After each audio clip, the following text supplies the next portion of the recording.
Hello everyone, and welcome to this tutorial. In this video, we will guide you through the process of hiding functions in the app and explain the differences between using an admin account and a standard account in Poshier. In Poshier, only staff accounts with the Is Admin option enabled can access functions beyond the POS section.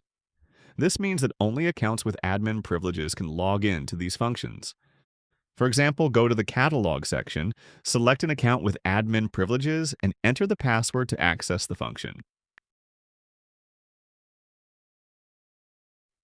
Don't forget to log out after use.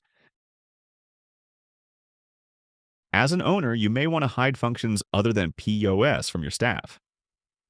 To do this, navigate to Settings and log in again with the admin account.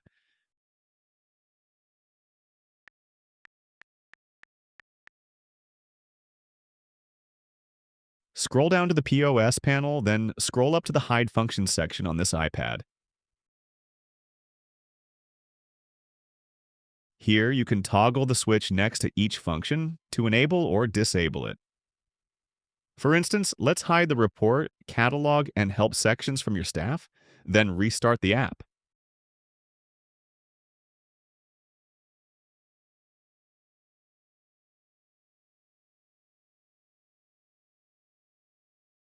You should see that the hidden functions are now invisible in the app. That's it. I hope this tutorial has effectively guided you through the steps to hide functions in Poshier. See you in the next video. Goodbye.